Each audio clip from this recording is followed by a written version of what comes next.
Welcome back, everyone. I'm Tanya Babich. Right now, Mayor Brandon Johnson is speaking at City Hall, taking questions from reporters just a short time after we heard from the CTU Residents on the tentative agreement for a new contract. Let's listen in. They cannot get out of, and that is hurting our entire city.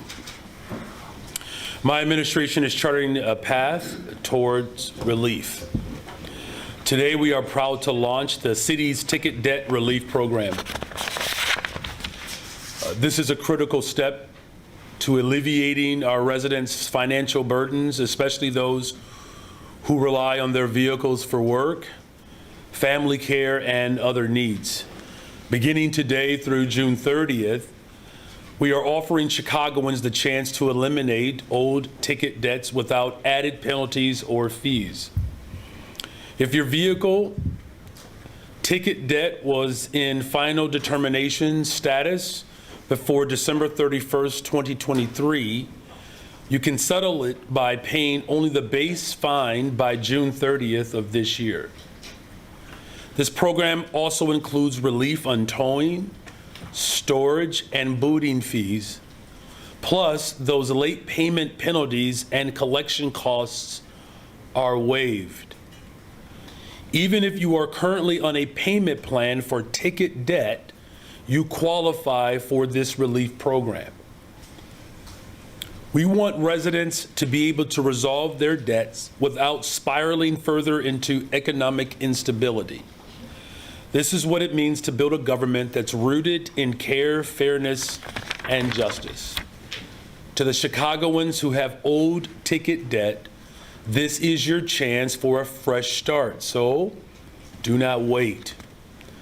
Go to chicago.gov/V as in victory, D as in door, and R as in righteousness to find out more and pay your tickets. In closing, I want to again recognize that April is Fair Housing Month. This is the time to renew our commitment to equitably preserving and building housing throughout Chicago. At this point, I will now turn it over to our Commissioner of DPD, Sierra Boatwright, who is here today to talk more about one of our housing development programs. I'll pass it over to her. Thank you. Thank you, Mayor Johnson. I'm happy to talk about our land sale opportunity that launched just this morning. So I'm going to jump right into it. You can see on the slide, Shy Block Builders Interface. This is our land disposition platform where residents, developers, business owners can actually apply for the city-owned vacant lots. To the left on the screen is part of the interface that lets potential buyers review available sites throughout the city. The table to the right lists the types of properties that are actually available today for sale. You can see that 36% of our lots, or 148 of the 405 lots, are slated for market rate projects. 18% slated for side yard development. 54 or 13% are slated for missing middle housing, which you're going to hear a little bit more about shortly, and 48 lots are set aside for affordable housing. The total value of the 405 lots is approximately $26 million. Generally, these lots can be used for whatever they're zoned for. We make some available at a discount depending on what the use is, like side yards or affordable housing as an example, to incentivize developers to really think about strategically creating affordability throughout our city. The rest of the lots, as I mentioned, are being sold for market rate and vertical construction. It's important for us, it's vital for us to get these parcels back on the property tax roll and get the lots back in productive use.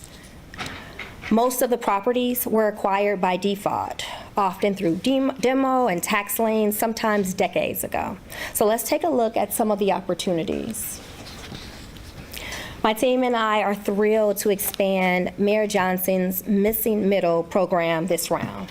Missing Middle involves 1 to 6 unit homes that are systematically disappearing from neighborhoods, and it's been going on for the last 75 years, along with the people that lived in those homes. These are the backbone of Chicago's housing stock, which is why Missing Middle is really a repopulation initiative and strategy, and a community wealth building program as well, due to the ownership aspect.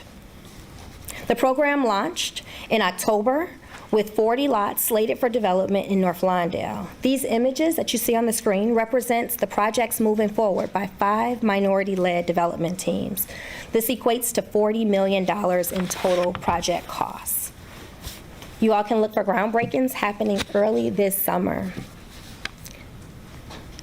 Today's round includes an additional 54 lots of Missing Middle homes in 3 Southside communities: Chatham, Morgan Park, and South Chicago. They're being sold in 11 clusters of 4 to 6 properties, typically on the same block. We take a block-by-block, node-by-node approach to ensure that you can actually see the investment on a block-by-block level. These are intended for market rate homes with at least one owner occupant that can then rent out the remaining units, and that's the wealth building component that's so vital for our communities. To ensure developers can deliver at price points commensurate with local buying power, we're offering up to $150,000 in developer assistance per unit, sourced from our Housing and Economic Development bond proceeds. And we're selling the lots for $1 per lot, specifically for the Missing Middle. The sites for these 3 community areas are collectively valued at about $476,000, but they're worth far more with homes actually developed on them. All the sites are shovel-ready from an environmental perspective, and the land sale process is moving faster than ever thanks to Mayor Johnson's Cut the Tape initiative. We've reduced the valuation timeline from months to weeks, and we're reducing the right of entry timeline for prospective buyers from months to days. Developer submissions for Missing Middle are due by May 16th. For more info, you can visit cityofchicago.gov/missingmiddle or Shy Block Builders website. I want to talk for a second about a couple RFPs and RFQs. Here's a site at Belmont and Wilton becoming available for private investment for the first time in 20 years. It's valued at approximately $4.26 million. It's next to the Red Line elevated station at Belmont, where it's been used for station expansion and RPM construction since 2006. This is an example of Mayor Brandon Johnson's Building Better Together plan, because the Department of Housing, the Department of Planning, and CTA are all coordinating on this redevelopment. The CTA expects it to be available in late 2026, and we'd like to see construction start shortly after. Federal transit assistance requires that at least 40% be made affordable. DOH is willing to extend low-income housing tax credits for its redevelopment, and it's a poster child for transit-oriented development and investment, and also accessible investment with potential entryways located at the ground level. Again, check Shy Block Builder for more details regarding this RFP. Here's another important site at Cermak. It's almost 1 acre in size. It's valued at $1.2 million. It's immediately adjacent to the Cermak Bridge Historic District. The location is within a sub-area of the Pilsen Plan Manufacturing District and allows for a variety of uses here, including commercial, industrial, restaurant, grocery, office, and artist workspaces and other uses. Submissions for this round are due June 30th. The last RFP, which I want to highlight today, is the largest. It consists of more than 8 acres on the northeast corner of 46 and Damon within the Stockyards Industrial Corridor. It presents a great opportunity for a new retail or light industrial project that leverages its proximity to thousands of potential employees and shoppers. It's valued at about $3.3 million, and submissions are due on June 30th for this as well. Before I close, I want to briefly mention the nearly 350 other lots that are being offered through Shy Block Builder. Here's a look at their locations on the screen. These are all great opportunities for infill development, whether it's new housing, retail, or even urban agriculture. As a reminder, over the last 50 to 75 years, there were all kinds of city agencies performing neighborhood development work, and a lot of the properties ended up in their hands, often by default. Today, the city has a single system for the vacant lot disposition, which is Shy Block Builder. Our role is to get the lots back in productive use and back on the tax roll. These should all be serving private owners, communities, and contributing to neighborhood vitality. We thank the mayor for the new level of intergovernmental coordination that makes this possible. And again, check out Shy Block Builder for all of the lots.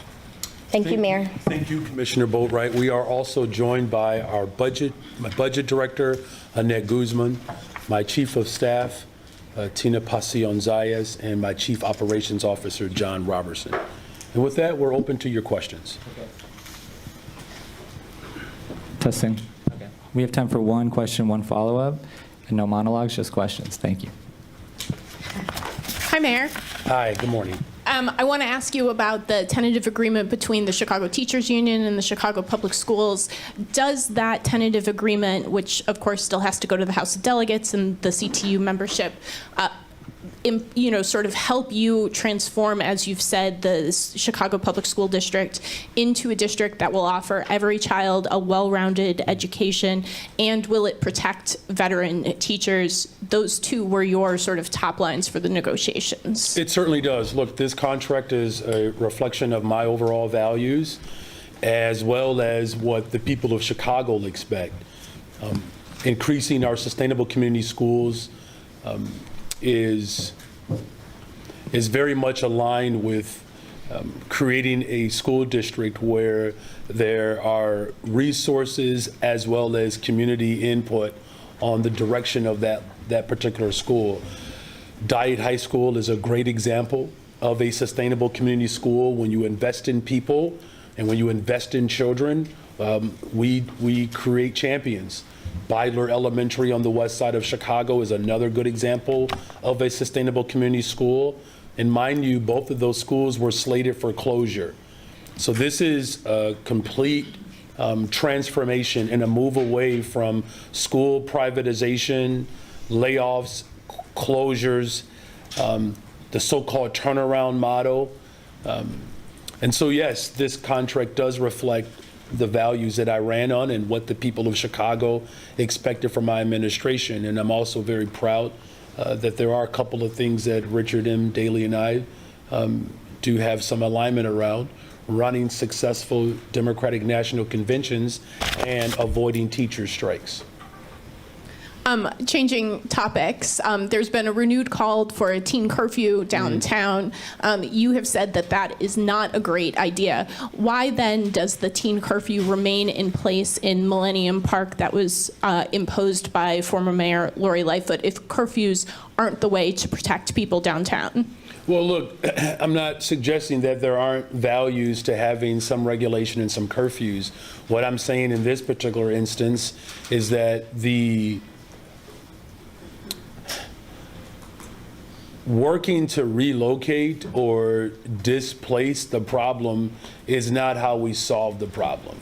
Of course, we're going to continue to make sure that there are accountability mechanisms in place to keep people safe. But what we also know is that when you are investing in safe spaces for young people, you demonstrate that you can do that without incident. The very next day, I hosted a teen bash at Navy Pier. There were 1,000 young people present, not one incident. So this is proof positive that when we are investing in constructive spaces for our young people, whether it's in Navy Pier or Austin or Roseland or Lakeview, when we do that, we create safe spaces where young people can fulfill their heart's desires and connecting with other people, but also direct them towards, positive interaction. So I'm all about doing what works. And because we have been laser focused and investing in people, particularly our young people, it's not a coincidence that we continue to see violent crime go down in the city of Chicago. If you look at neighborhoods like Austin, where violent crime has gone down in a very dramatic way, it's also the neighborhood that hired the most amount of young people. We're moving in the right direction. Look, you all, it doesn't mean that we're going to perfect and solve every societal ill. It just means that we have to continue to step up in a bold way to ensure that we're doing the things that work.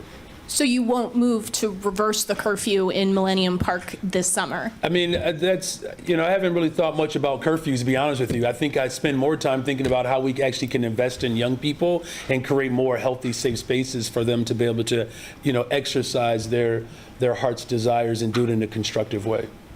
Hi, Mayor. Hi.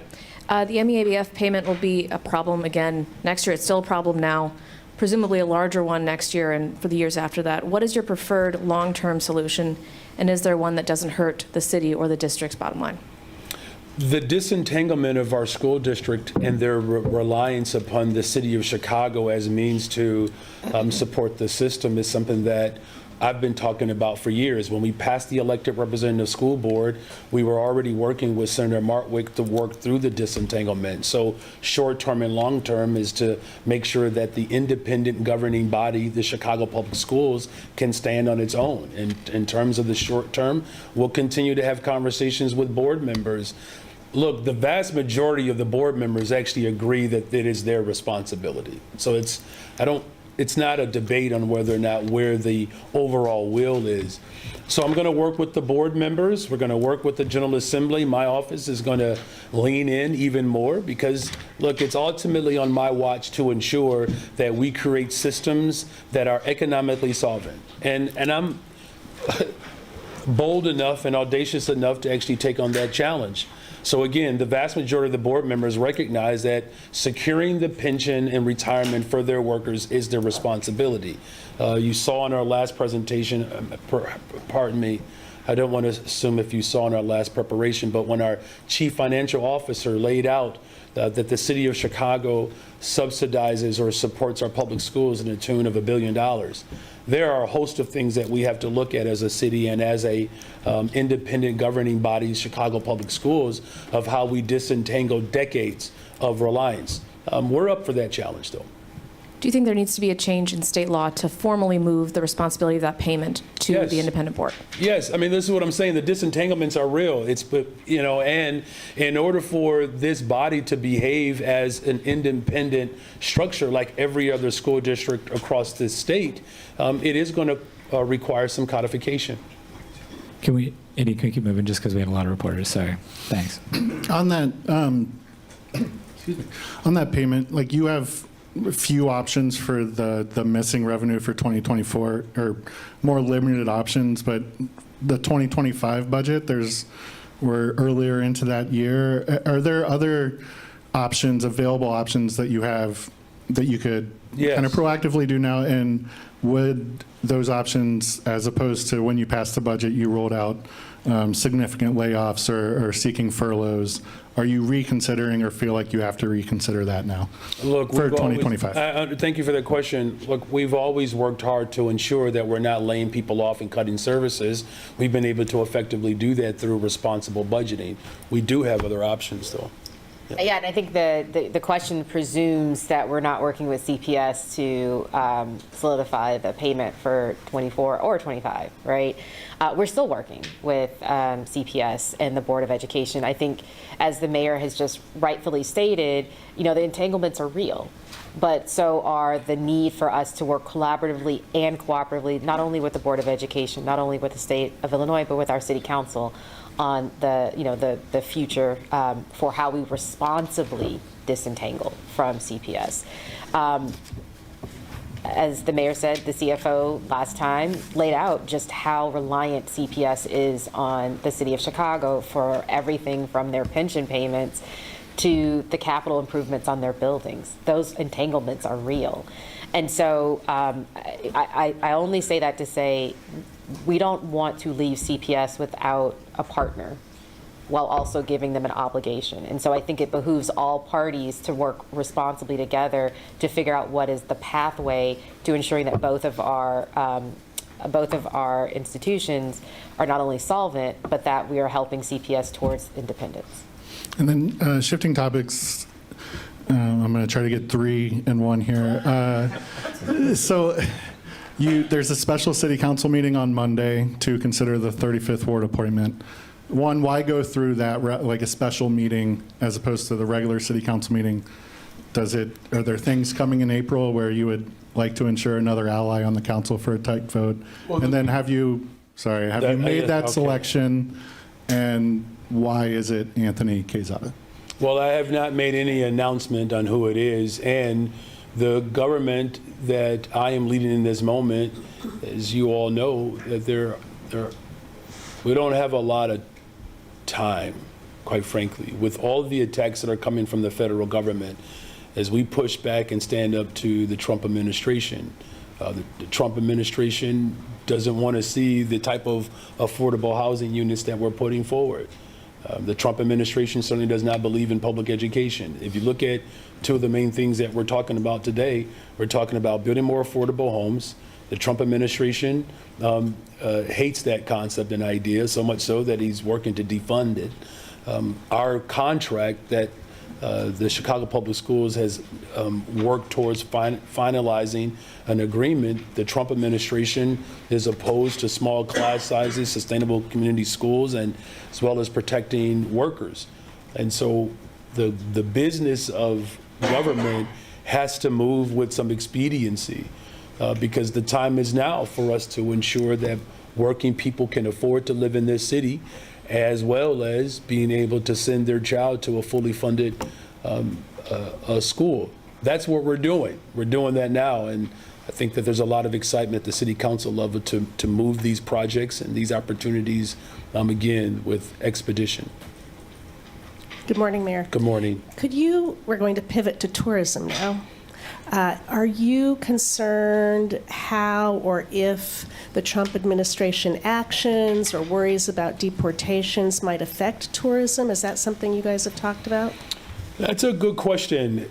Are there legitimate concerns around the type of fear and intimidation that this administration is trying to bestow upon the city of Chicago? We're aware of it. We're not going to flinch, though. The city of Chicago is one of the top destinations in the world for corporate relocation 13 years in a row. The best big city in America 8 years in a row. The most diverse economy, having a beautiful landscape in, downtown. Our world's fresh water. Again, the diversity of our economy. Our sports teams are playing pretty well right now. I give a special shout out to Giddy. We got to figure out how to keep them here and keep those averages going up. Look, and with all that being said, because the city of Chicago has been such a welcoming destination, we're not going to change our values simply because the president is jealous. He's jealous. He's jealous of Chicago. He wish he had an opportunity to run one of the most remarkable destinations on the planet. Unfortunately, he's stuck in D.C. right now, but we're going to do something about that in a few years. I don't want this to be my second question, but is the city concerned about tourism No. coming? Okay. My second question, you have a new liaison to go down to Springfield. I'm wondering if you can talk about ticking off again. I think I've asked you before, what are your 3 priorities in Springfield with I think we have 5. Okay. So yes, we have a number of people in Springfield that are carrying the agenda on behalf of the city of Chicago. Again, the loudest voice for our team in Springfield is me. I had a conversation with the Senate President yesterday.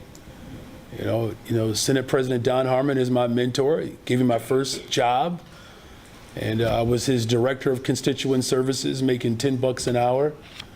And now I call him Senate President, and he calls me Mr. Mayor.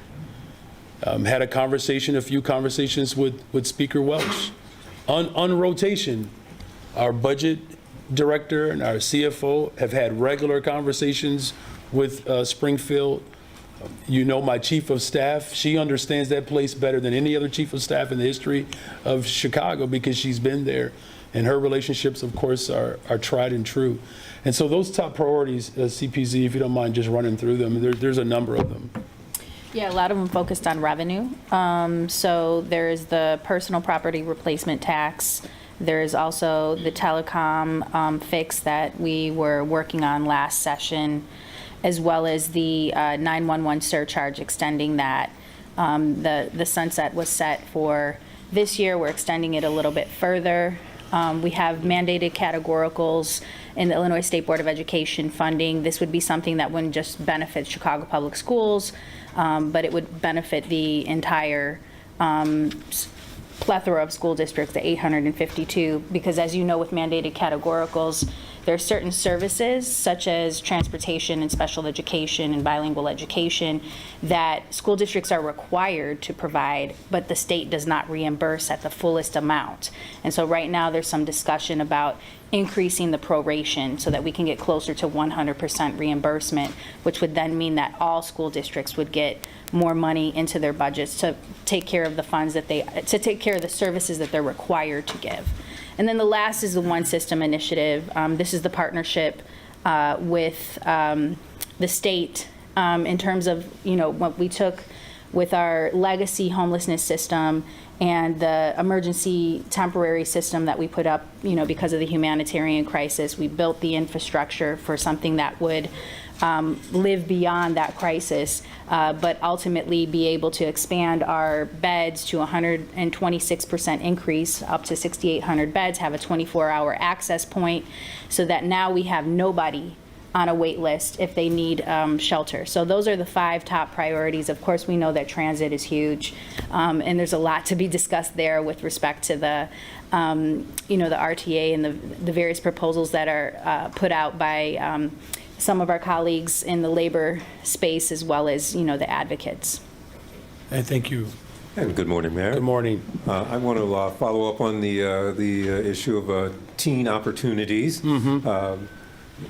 Obviously, there will be 29,000 young people put to work for this summer, but I'm pretty sure that multiples of that number will be likely applying for that. What are the other kinds of things that can be done to give the teenagers who aren't part of the jobs program something to do, or some other outlet that can still, keep down the number of teen trends that we might see?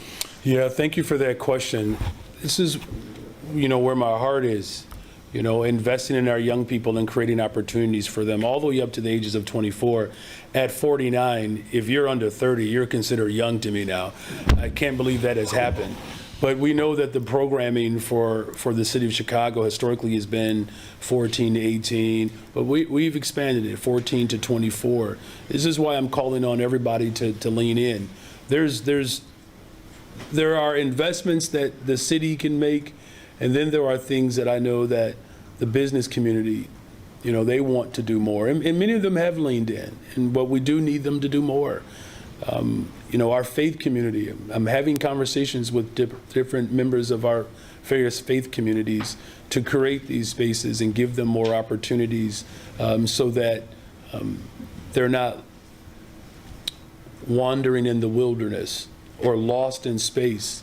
Use any other axiom if you wish, but I think you get my drift here, that if young people are not given constructive spaces to, experience joy, they're going to find them on their own, right? And so we're doing our part. Our new superintendent for our parks is going to work to make sure that parks become, open spaces for constructive interactions. We're going to be working with our Chicago Public Schools to create more constructive spaces. This is really going to come down to all of us in the city of Chicago to ensure that our young people are valued and loved and seen. So it's accountability and opportunity. So thank you for asking it that way. And one for Commissioner Boatwright. Especially for the initial projects that or the parcels that you put up there, is there any consideration or any guardrails to make sure that it's not starts off gentrification that could change the character of the neighborhoods and the affordability? Yes, that's a great question, and we do have guardrails in place. We have 140% AMI cap for the owner-occupant for each of the developments. And so we want twofold. We want you to be able to generate wealth and create density, putting the lots back in productive use, but we also want to make sure that we have guardrails in place so that we don't experience gentrification in these neighborhoods decades down the road. We don't anticipate that, but even without that, we want to make sure that we're being really thoughtful. And so the 140% AMI allows us to have more diverse incomes in the neighborhood, allows us to create more density in the neighborhood, because we're not talking single-family homes, it's single-family up to 6 units, and that creates more naturally occurring affordable housing as well. So absolutely, we want to ward off gentrification across all 77 community areas wherever possible, and this is one lever that we're able to pull with the AMI caps. Hi, Mayor. Good morning. Hi, good morning. Can you speak directly to the Chicago taxpayer, and you've spoken to this a bit already this morning, about how the city will afford the new teacher's contract and the $175 million pension payment? Can I just offer up just some clarification? The contract is paid for through a separate entity of government, the Chicago Public Schools. And that, in part, is the responsibility of the CEO to be able to come up with mechanisms to be able to satisfy that. Just like when I passed my budget, I spoke specifically of how we're going to pay for our raises for our police officers. We're even projecting, how we'll pay for raises for our firefighters and all of our city workers. These are what budgets ultimately do. There's enough revenue that we have generated from our public schools that allows for this contract to be settled. And what's also important here is, because this is the question that I know that taxpayers ask, what are they getting in their public school system? So if you will indulge me for a second, can I tell you what the taxpayers are getting? Okay, so we're getting up to 70 more sustainable community schools, which is a model that has proven to work better than school privatization and turnarounds, which cost the taxpayers, right? We're also reducing class sizes, where there are very clear instructional outcomes that benefit all of the taxpayers when children are in classrooms that are smaller. And I know that personally as a public school teacher. Here's what we're also getting. We're actually protecting experience. When Donald Trump is firing government workers, and particularly these are individuals who have been a part of the public servant life for years, we're ensuring that there's continuity and sustainable and predictable workforce so that parents don't have to worry year to year whether or not they're going to have class sizes that are manageable, and teachers who have professional long-standing experience. So I'm confident that the people of Chicago are relieved, first of all, that we're not going to have a teacher strike or even a strike vote. It's the first time in 15 years. That also provides confidence with our business community, because it provides, when we have labor peace, there's more predictability on how an economy can ultimately be solvent. So again, the Board of Education will ultimately have to ratify if the full membership votes to accept this. But again, our investment in our public schools, the last thing that I'll say is it's very apparent and transparent. The largest TIF surplus in the history of Chicago. As indicated, we have established over $1 billion of just structural support for the school district. I'm not going to let this school district fail. I just want to make sure I'm understanding correctly. The pension payment falls back to CEO Martinez, but ultimately he answers to you, right? Well, he should. But regardless of whether or not he should or should not, here's what we do know. The contract matches the value system of our city. It does. Just like the contract for our police officers match the value of our city, right? We want our officers to be well compensated and paid, right? We all agree with that. We want them to have the support that they need to be effective. That's why we have more helicopters, and we've created a structure that allows for mental health professionals to show up to mental health crises, because we have to take that responsibility off of our police officers. These are the responsible things that I've done since I've been mayor. And we're going to continue to write these systems so that they speak to the values of working people in this city. And no one in this city wants to see anybody in this city underpaid or undervalued. I know that. So, we got it done. The first mayor in 15 years to get a contract done, keep labor peace. We've raised the wages of our park district workers, stabilizing those workers as well. Passed the paid time off ordinance, so whether you're in a union or not, you get 10 days off. It's the most pro-worker administration in the history of this city. And I'm very proud of the fact that we have a long history of standing up for workers.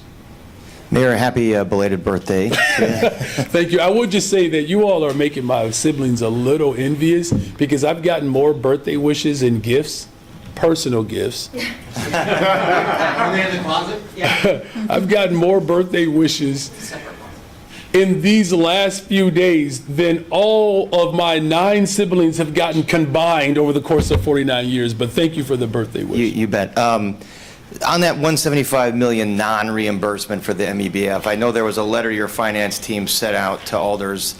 I didn't quite understand, basically saying to plug that hole, you'd be sort of monitoring revenues and expenses, perhaps revenues come in over projections. Is that how you plan to balance the current fiscal year's budget, given that $175 million? Or can you just explain to me how this budget will be in balance now? Annette. Sure. So I think I want to remove the notion of balanced budgets. You balance a budget when you pass a budget. You monitor your budget throughout the year to ensure your revenues are coming in as you projected, and that if they're not, that you are mitigating that by lowering your expenditures.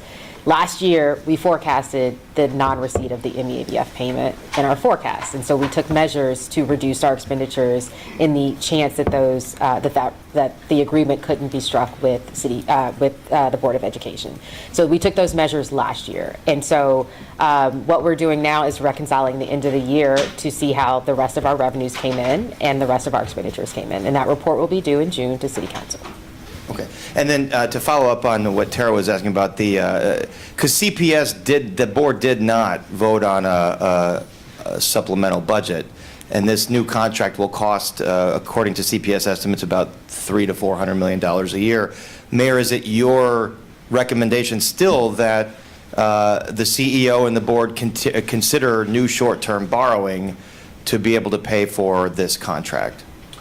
Well, look, if you look at how contracts have matured over time, I believe this contract that our teachers are currently, the one that has expired, I believe that contract was anywhere from $800 to $900 million over the course of that contract. So the gradual maturation of all of our contracts is just on par for what workers deserve, particularly as inflation has gone up. Here's what I can tell you, that I'm going to continue to work with the Board of Education, its leadership, as well as board members, as well as our workers, because it's not just this contract. You have a principal's contract. I just believe that it's important that we remember that there are multiple contracts inside of our schools. There's a principal's contract. There are a contract for workers who are SECAs and security guards, Local 73. And then, of course, you have CTU Local 1. And it's incumbent upon all of us, including all of our workers and our partners, to come together to ensure that there's a pathway for solvency. Now, here's what I'm going to commit to. I'm going to commit to making sure that our public education system doesn't fail the people of this city. And I'm going to do everything in my power to ensure that every single family across this city receives a well-rounded education that's fully funded and supported. Mayor Johnson, for the See, second... you moved seats there. Yeah. Apparently you were very eager to ask a question. Now you got to get to it quickly, okay? Well, the people of Chicago are asking me to ask you So a go couple ahead and of ask questions. it. Go for it. Every single reporter here asked 3 questions, and you didn't interrupt any of them, by the way. For the second week in a row, we had mobs of violent black teenagers descending on not only residents, attacking police, attacking businesses shooting at people, obviously the shoplifting, property damage, and you weren't even in Chicago. You were out campaigning for another unpopular mayor in St. Louis, where your wife Stacy is from. And We need the question. people are asking me to ask you to add insult to injury. The very next night, not even 24 hours later, you Okay, we held need the a question. campaign kickoff fundraiser. How could you possibly think that this is the right time to kick off your reelection campaign? And Thank you. people Thank are you. asking me, Thank you, sir. Thank you. citizens All are right, so asking. Thank you. your question is about me, about my reelection. So first of all, here's what I'm focused in on. It's creating more opportunities for people to afford to live in this city. As you have seen today, my administration has moved with a great deal of expediency, transparency, and boldness to build more affordable homes, because there's the pathway to sustain our communities and to make sure that they're safe. Here's what we're also committed to doing, is to ensuring that there is a workforce that is stabilized in this city so that we can continue to grow our economy. You know, the most important thing for the people of Chicago to know, the most important thing that they need to know, is that I'm focusing on people. That's what my focus has been on. And whether that's building more affordable homes, ensuring that our workforce is stabilized, investing in our young people, expanding mental and behavioral health, these are the things that the people of Chicago want. They want their schools to be fully supported. We've done that. They want their communities to be affordable. We're doing that. They want to make sure that our communities are getting safer. 25% reduction in violent crime just this year alone. And so we're going to continue to do that work throughout my term here. And then when it's time for us to make that announcement around what our vision is for the next 4 years, we'll make sure that you get an invitation. Well, we got to keep moving. Investing in people. We gotta keep moving. Yet, the people who have actually invested in real businesses in downtown are saying that you're destroying their investments. Real residents. Is there a question? Invested in their All right, homes, we got to keep moving. I'm sorry. Are saying that you're destroying We can't their do this. investment. How is it possible that someone like yourself doesn't seem to understand the actual definition of the word investment? Yeah. All right, we'll We're go to investing Mariah. in people. Yeah. Thank you very much. Thank you. We'll go to Mariah. Thanks. Hi, Mayor. Hi. Can you talk about how the city is exploring options to cope with the $125 million in cuts to the Chicago Department of Public Health? Are there any legal avenues the city's exploring to push back against these funding cuts? Yeah, those cuts are they're harsh, right? The number of people who will be impacted, who rely upon our public health system, it's going to hurt us, right? No doubt. Look, I think it's important, to just note that our work, not just with the city council, but our partnership with county government and the state of Illinois, we'll continue to lean on one another to show up to the best of our ability in the event those cuts actually start to come down. As far as any legal actions, of course, we're going to explore all different legal avenues to ensure that the tax dollars that we send as a city to the federal government, that we get a return on those investments. And what's the status of the 100 positions that are potentially going to be cut? Have you identified those people, notified those people? It's a great question. I don't really start to provoke personnel issues out loud, but, no decision has been made just yet, but go ahead to our budget director. Every single one of those workers is still working. Thank you. Hi, Mayor. Wanted to ask about CPS, but William's question is interesting because I think in your statement, there is a question in there. So you had the large gathering of young people in Streeterville, young black men, teenage boys. And so some people see that and they're afraid. Perhaps they shouldn't be, but the reality is they're afraid, and there's a sense that, what's happening? Why are young people taking over my neighborhood? Do you worry about the electoral consequences of that sort of happening? And what is the message that, oftentimes these are peaceful, these are just teens that have every right to be downtown gathering, but it's still raises concern among some people. Mm-hmm. I would venture to say that most people are concerned when our young people, again, are not in constructive, safe spaces that allow them to be teens. That's why I created a safe space for them. It's not impossible, but it can't just be government. It can't just be government. And this is why we're calling on everyone.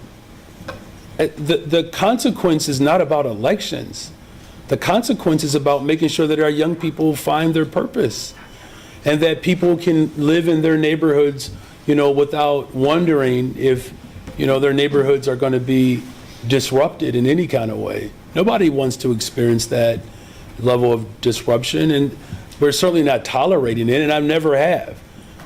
As someone who is raising a family, I want my sons and my daughter to be able to go to places in this city without being judged.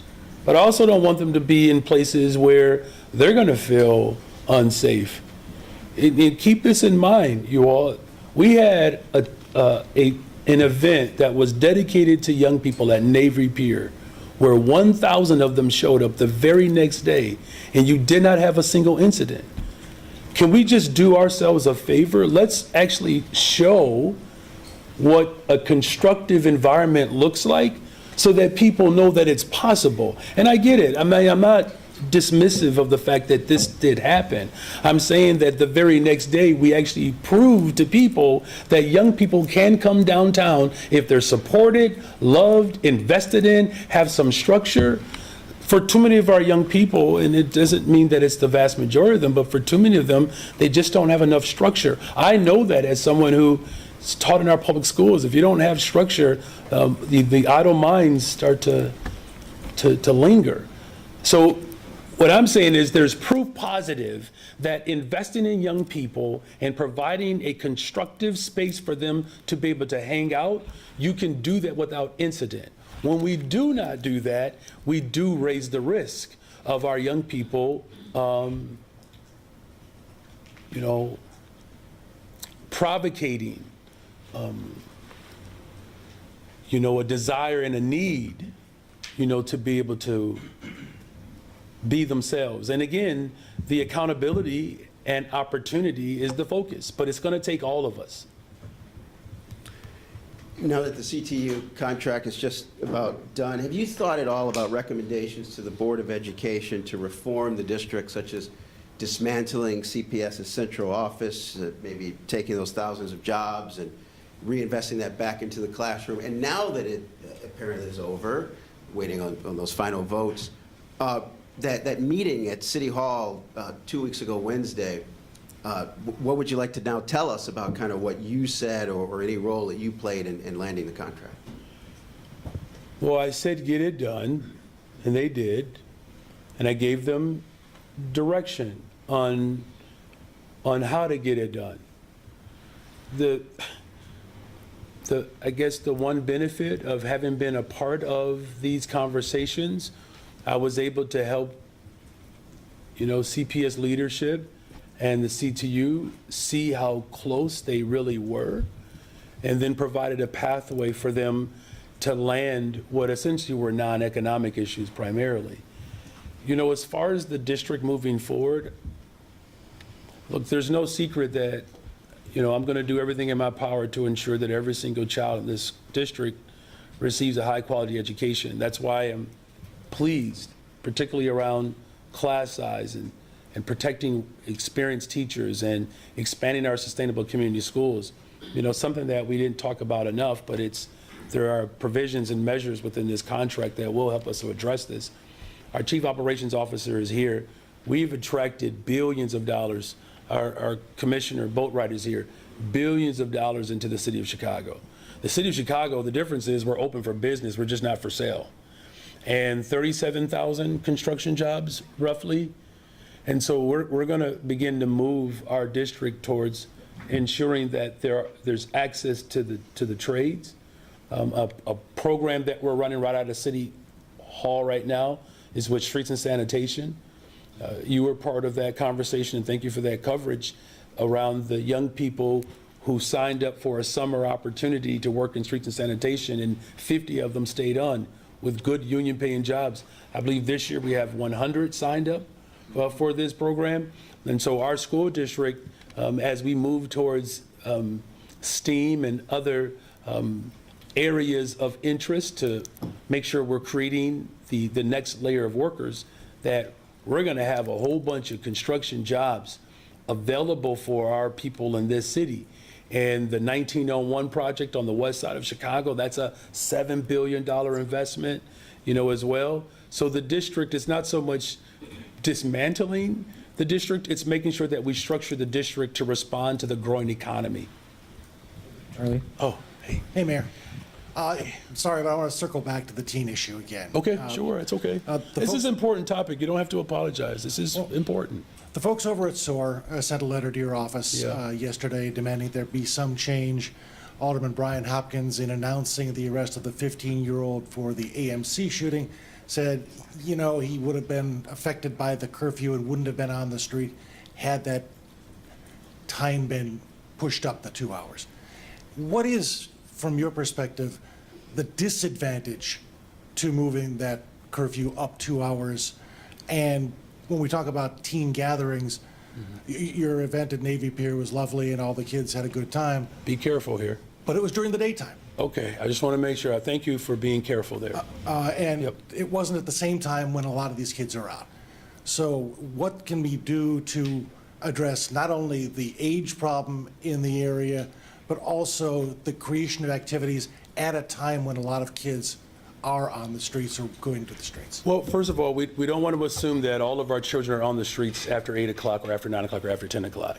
And we also cannot assume that just because children are hanging out during the daytime, that they don't continue to hang out downtown. Many of them did. They did.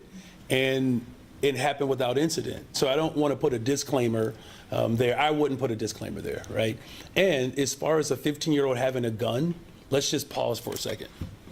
A 15-year-old having a gun. Now, we've removed 12,000 guns last year, and we're going to continue to do that. A 15-year-old that has a gun at 4 o'clock, 8 o'clock, or 10 o'clock is a problem, no matter what time of day that is. And that's why we're working to ensure that we get guns off the streets, right? Because whether that child has access to a gun at 2 o'clock or 9 o'clock or 10 o'clock, that is the biggest problem there. As far as that letter is concerned, if you read the letter, they pretty much said what I've said. It's going to take all of us. That everybody has to lean in to support our young people. This is not just simply an act of government, right? Most of the challenges that we are experiencing in the city of Chicago do require all of us to participate. That's why it's imperative that, again, our business community, and many of them have stepped up, putting more dollars towards violence prevention. People are working hard to prevent these type of incidents.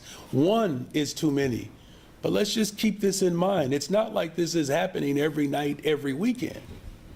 One is too many. Just like one 15-year-old having access to a gun is too many. That's what the collective work of our city has to be a part of, is ensuring that we're creating not just accountability, but opportunities. And we have to do the things that work. And what I have seen is that we are better off putting our efforts towards getting guns off the streets, creating more structure for our young people, and then doing that together. That is how we build an apparatus that supports our neighbors while also making sure that everyone is safe. The one thing that people talked to us about yesterday, and we live in Streeterville, the NBC Towers in Streeterville, we talked to a lot of people. They felt as if the police had their hands tied behind their back by the current curfew, and wondered if there wasn't some way to authorize the commander on the scene to say, hey, this situation is getting out of hand now. I'm imposing a disperse order now, when they see the kids running up and down Columbus and being a danger not only to anybody else, but to themselves as well. That's right. Has that been one of the things considered? Well, look, constitutional policing is what we ultimately have to adhere to. And if I'm not mistaken, there were multiple arrests that were made. Now, I don't know how many arrests that were made were based on curfew, and we did hold, and we do have at least a person that's been identified as the shooter from a couple of weeks ago. So clearly there's a commitment to accountability. Here's what I will say, is that it's not just policing.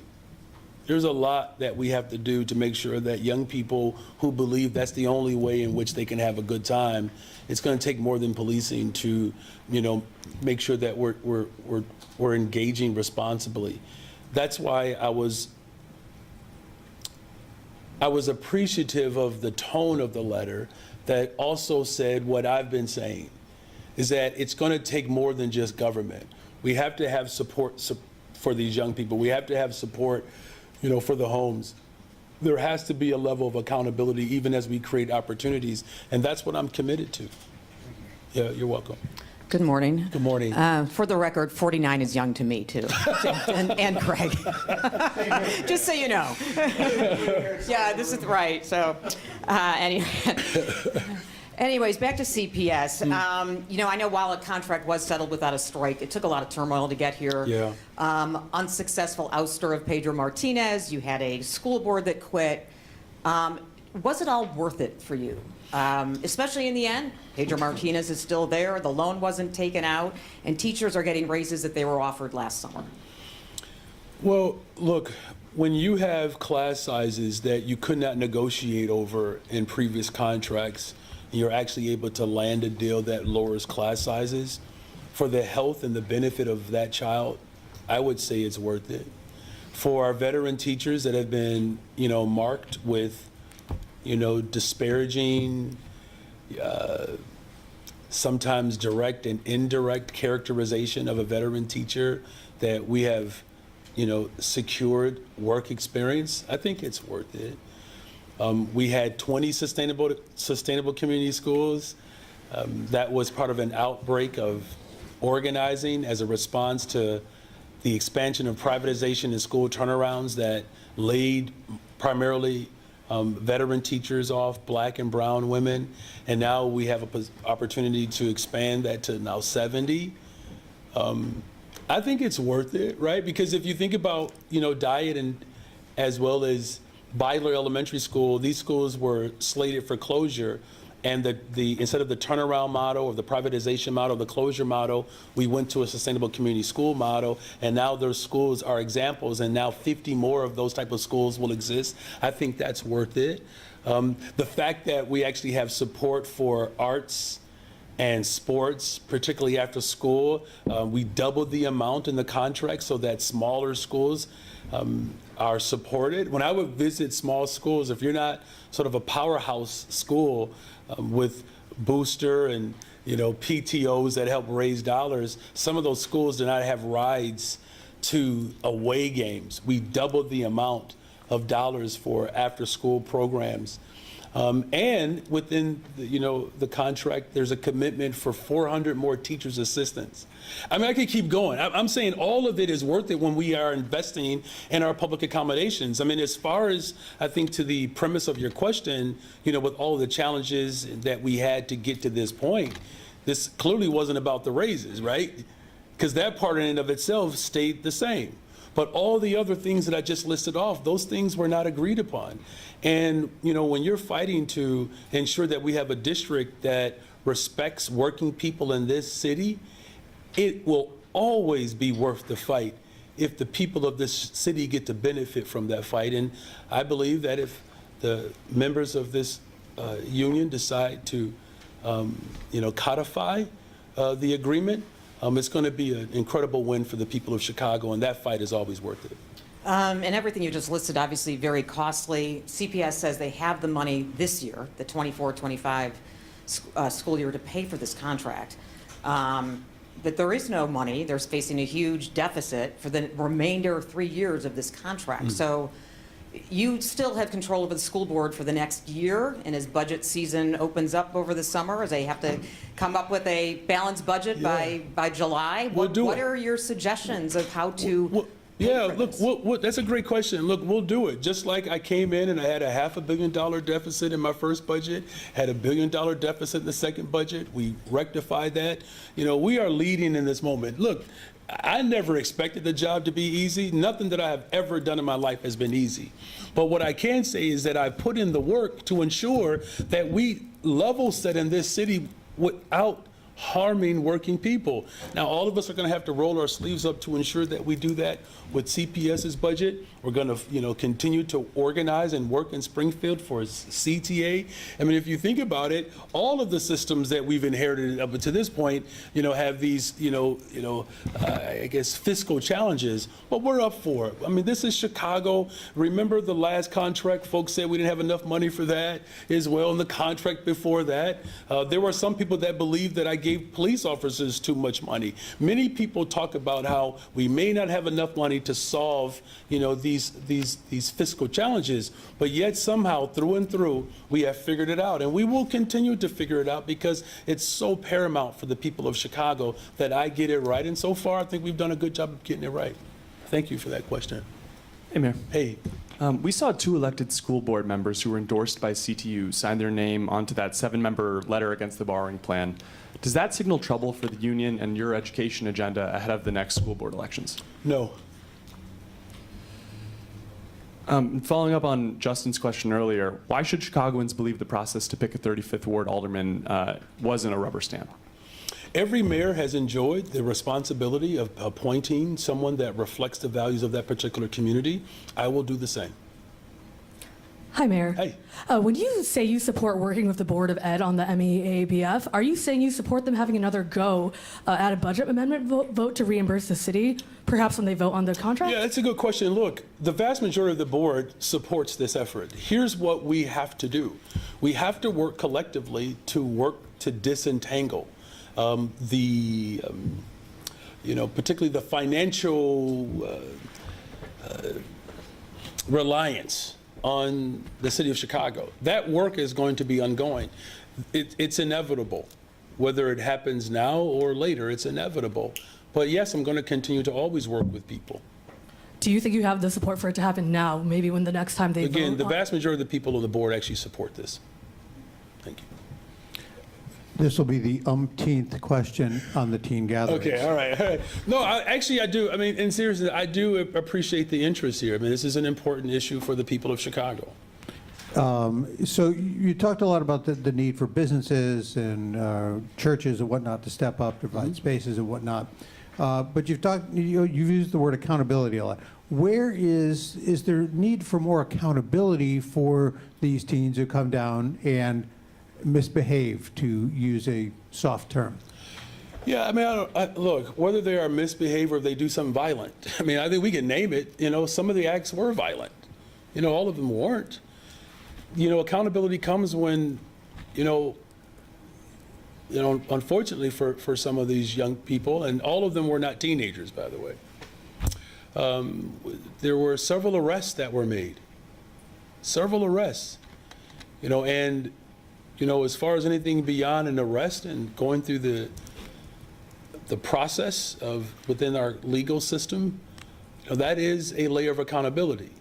I believe what I'm offering in this sense, that there are different mechanisms of accountability. I'll give you an example. I didn't need to get arrested when I misbehaved for me to straighten up. I don't know if anybody needs to get arrested.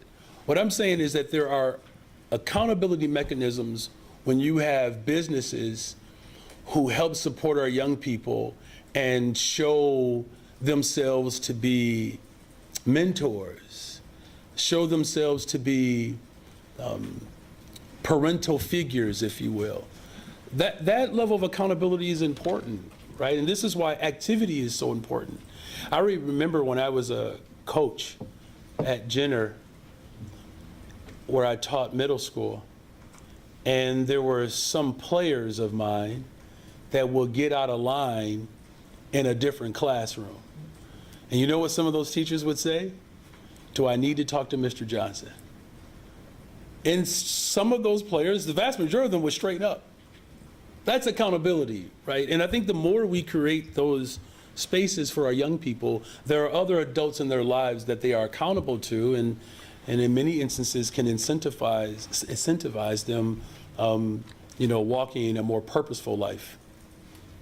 I want to also follow up with the meeting last night in Hyde Park about the shelter. Folks down there really upset after being apparently promised that this was going to be a temporary shelter for the migrants. Now it's turning into a permanent shelter for, legacy homeless or whoever needs it. They're not happy about it. Is there any chance that this is going to change, or are these people just going to have to, deal with it? Well, let me just say the first thing, that I'm very proud of how the city of Chicago has stepped up in our response to homelessness.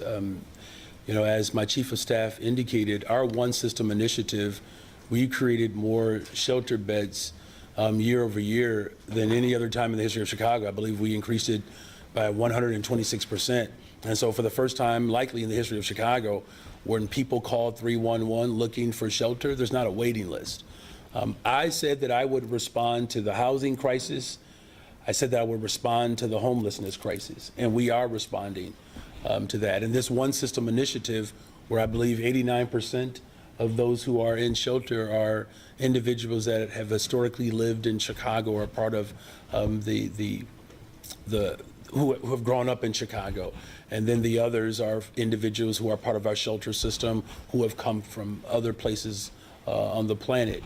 But in terms of this process and our commitment to having a community dialogue, that is something that it's important. And Tina, if you want to add anything else to it. Yeah, I think what's important to note is that the shelter was originally opened by the state. And, the process that they undertook to inform community, we did not have control over that. We have participated in past community meetings, and we will continue to dialogue with the respective community groups, as well as the local electeds, to move forward and stand in our values. We want to ensure that every Chicagoan that is experiencing housing instability or homelessness has a place where they can lay their head and be on a path to self-sufficiency and self-determination. And we will continue to defend those investments in those specific resources. I guess people in the community are saying, it's like, they want you to hear that they don't want the shelter there, they don't feel this is the right place for a shelter. Is there really dialogue that's going to change the situation, or are you set on this being the spot for that shelter? At this point, that's the location that has been identified by the state, and we are in the process of working with the state to move forward with these particular investments. Good morning, Mayor. It still is. It is still morning. I checked. I wanted to ask about the vehicle debt relief. I don't want to discount at all the benefit of a resident being able to pay off their ticket without late fees, penalties, but what is the city's rationale? How are we able to afford foregoing those penalties and late fees for a time? Thank you. So harken back to, I want to take you back to our budget process. This was actually a part of that. We have about $100 million in vehicle debt that we work to collect. And as time passes, that debt becomes more and more expensive for those who have yet to pay it back. We have payment plans that we offer to people already, but they still have to pay the penalty. And so part of our budget process this year, we forecasted an amount that we could receive from the revenue above and beyond what we would normally get by allowing people who may not pay their debt back in normal course to do so without that penalty. So we've baked in the costs related to this program into this year's budget. Understood. And after June 30th, is there going to be a reevaluation to maybe extend that or expand it to other types of debt that are held by Chicago taxpayers? It's a good question. I mean, I think as we go through this next budget process, all of those type of considerations will be on the table. Are there any specific things that you would like to see, potentially? Could you repeat yourself? Are there any specific types of, aside from vehicle debt, are there any specific types that We you do might have other debt relief programs in the city of Chicago that are administered through the same Department of Finance, including our utility billing relief programs, our administrative hearing debt program. So the city actually has a pretty robust programs and initiatives that recognizes that certain people need more time, despite having accrued debt to the city. And I want to be really clear, the city is still providing a service to residents of the city, but we understand that in some cases, people need a little help. And so this is on top of the existing debt relief programs that the city provides. Thank you. Is that everyone? Thank you all. All right, thank you all. Have a great day.